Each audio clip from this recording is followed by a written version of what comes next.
Heather Ostrowski is the Organizational Development Specialist at Gate City Bank. As an Organizational Development Specialist, Heather fosters a culture of learning, development, and growth for the Gate City employees. She enjoys researching and speaking on generations with a focus on Generation Z. Her son, Ethan, is also presented on Generation Z for the last 5 years. He is now 6. What? No. Prior to joining the Gate City team, Heather supported people and organizations in matching talent with opportunities at Preference Employment Solutions. Heather has held a key role in organizing the annual Disrupt HR event in Fargo since 2016 and has provided her own inspirational presentations. Is it true that Bernie Dardis was at that disruption event that you had, and he was very disruptive? Yes. He's speaking next year. Oh, good. How has hiring changed over the course of your career, and what do employers need to do differently to attract employees? So how has hiring changed over the course of my life? So now I know I'm on the panel. Is to tell you a little bit about history. Okay, so I graduated from college 97, 98. And at that time, how we found jobs was through a newspaper and the Career Resource Center on campus. I literally circled jobs and made a paper resume that I mailed out with an address and a phone number that would be null and void in a few weeks because then I was moving out of where I lived, my landline and my address.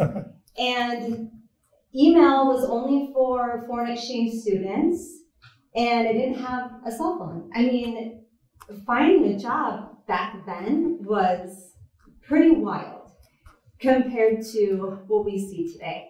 So sometimes we would wait for a rejection letter for months to get that in the mail. I know some of you are just looking at me like, I am a dinosaur, it's true. So what we have today is such incredible speed. We have speed, we have access to data at your fingertips that help you in the job search, in the quick process. I mean, really even not that long ago, it took like an hour to get all of our information uploaded onto a computer, right? So there's a lot of different programs and access to what you're looking for. Speed is everything. So what we need to look at as companies, and at Gate City Bank, we've actually made a ton of changes to increase the speed because it is what our young talent is it's all they know. So it's what they expect. They don't know any different, which is why I shared my story, because I think it's so important to understand where we're all coming from so we can meet successfully in the middle. So the game has changed significantly. Do we know how to write letters? That's kind of way. Come on, emails, let's go. Our next speaker is Christian Waltz. He's the student body president at NDSU. Any NDSUs want to give him a round of applause? Christian is from Bismarck, and we're pleased that he came to Fargo for NDSU to run track and presumably study sometimes. He found a passion for leadership and got himself involved in NDSU and the FM community. He has served on the Downtown Community Partnership and North Dakota Student Association. He interned at Emerging Prairie and Grant Farm this past summer, where he helped lead TEDx Fargo, Startup Brew, and Cultivate events. He does indeed study well at NDSU. He's a double major with complete degrees in political science and strategic communications in May of this year. And all the mayors here would love help in our campaigns and things we do with strategic communication. But Christian, we're going to ask you a couple questions. What strategies have you observed your classmates using to secure good jobs after graduation? Do you see them looking in the FM area? You tell them Chicago's a no-go, stay in Fargo, right? Any insights on why they're looking, where they're looking? Yes, I do have some answers to those. Hello, guys. So I guess like Heather had said, there are new ways to find jobs in Fargo, especially in the Midwest too.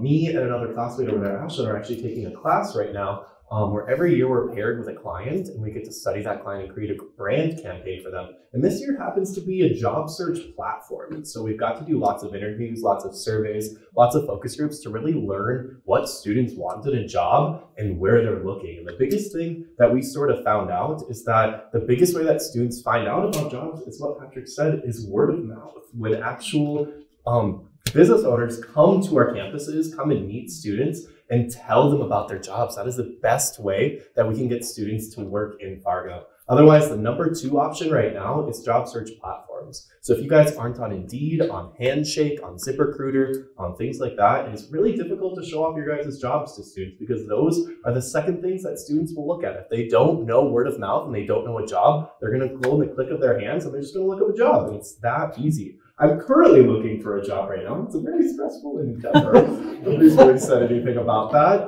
But these apps make it so much easier. It's so easy to look on these apps. So when it comes to looking in Fargo, I think there's a lot more students looking in Fargo recently. I was talking, remind me of your name. Carrie.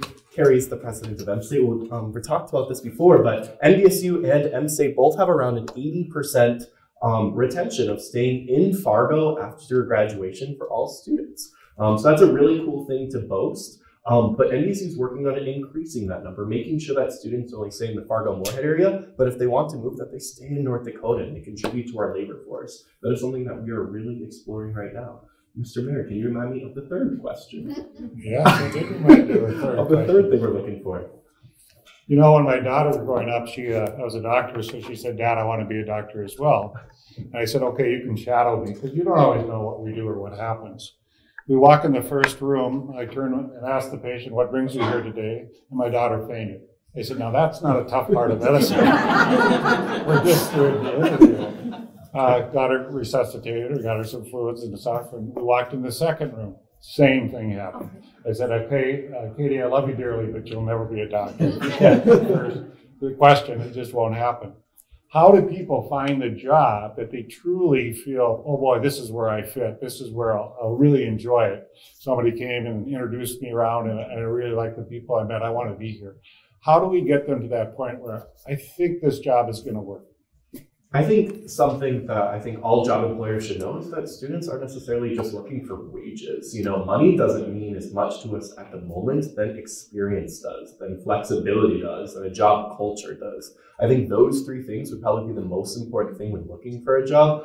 Because if we intern at a company and we see that they have a great company culture, we see that they have great people working there, we're going to be more inclined to work there. You can offer as much money as you would like, but if it's not a place where we feel like we truly can fit in, I don't think it's a company that we're going to want to work at, because our generation is a generation that's going to do a lot of job searching. We're going to do a lot of job bounces. We're not going to stay at a place for more than a year when we're students. And so if we find a place that we can truly love, that we truly feel like we have a sense of belonging at, I think that's the best way to keep students at a job, especially in a place like Fargo, especially when it's really, really cold here.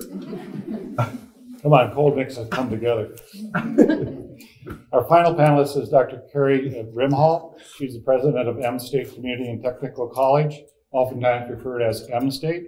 She started working at MState 25 years ago and has served in a variety of roles throughout the organization. She was named president in 2018.